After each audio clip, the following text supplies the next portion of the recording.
ಹೇಳಲ್ಲ. ಅರ್ಥ ಆಯ್ತಾನಪ್ಪ. How can big boss happen without characters of personalities? Tell me. ಎಲ್ಲರೂ ಒಂದೇ ಥರ ಥಿಂಕ್ ಮಾಡೋರನ್ನ ಬೆಳಗ್ಗೆ ಎದ್ದರೆ ಬರೀ ತುಂಬ ಒಬ್ಬರನ್ನೊಬ್ಬರು ಹೊಗಳ್ಕೊಂಡು ತಬ್ಕೊಂಡು ಮುತ್ತು ಕೊಟ್ಕೊಂಡು ಪ್ರೀತಿಯಿಂದ ಇದ್ದು ಮಾತೆತ್ರ ನಿಮಗೆ ಹಿಂದೆ ದೇವ್ರದ್ದು ಗಂಟೆ ಇದು ಭಜನೆ ಬರೋ ಥರ ನಡೆಯುತ್ತಾ? ಆಗಲ್ಲ.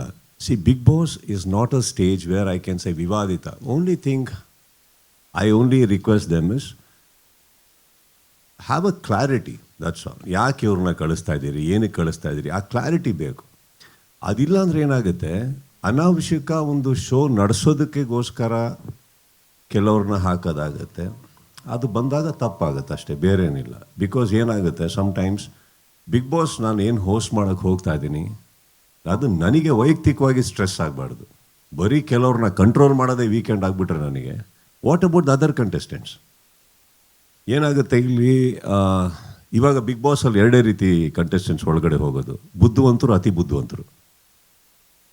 ಸೊ ಈಗ ಬುದ್ಧಿವಂತರನ್ನ ನಾನು ಡೀಲ್ ಮಾಡ್ಬೋದು. ಅತಿ ಬುದ್ಧಿವಂತರು ಏನು ಮಾಡ್ತಾರೆ, ಬುದ್ಧಿವಂತರನ್ನ ಹೆಂಗೆ ಸೈಡಿಗೆ ಹಾಕಬೇಕು ಅಂತ ಗೊತ್ತಿರುತ್ತೆ. ಸೊ ಅದೇ ನಡೀತಾ ಇದ್ದಾರೆ ಪ್ರತಿ ವಾರ. I think it's becomes a little tedious for me. Correct. ಅದು ಒಂದು ಪರ್ಸ್ನಲ್ ಡಿಸ್ಕಷನ್ ಆಗುತ್ತೆ ಹೊರತು I don't think that came across as a condition.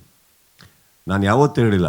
ಒಂದು 2-3 ಪತ್ರಿಕಾಗೋಷ್ಠಿ ಹಿಂದೆಗಡೆ, ಒಂದು 2 ವರ್ಷ 3 ವರ್ಷದ ಹಿಂದೆಗಡೆ ಏನೋ ಗೊತ್ತಿಲ್ಲ, ಒಬ್ಬರು ನಿಮ್ಮಲ್ಲೇ ಒಬ್ಬರು ಮಿತ್ರರು ನಮಗೆ ಕೆಲವು ಕಾಂಟ್ರವರ್ಸಿ ಇರೋರು ಅಂತ ಅಂದಾಗ ನಾನು ಅವ್ರ ಹತ್ರ ವೈಯಕ್ತಿಕವಾಗಿ ಕೆಳಗಡೆ ಇಟ್ಕೊಂಡೋಗಿ ಪ್ರಶ್ನೆ ಕೇಳಿದ್ದೆ ನಾನು.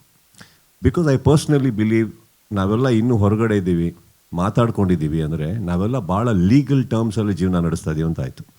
ಹಾಗಿರಬೇಕಾದ್ರೆ ವೈಯಕ್ತಿಕವಾಗಿ ಯಾರೋ ಒಬ್ಬರು ಒಳಗೆ ಹೋಗಬಾರ್ದು, ಅವ್ರನ್ನ ಕಳಿಸ್ಬೇಡಿ ಅನ್ನೋದು ತಪ್ಪಾಗುತ್ತೆ.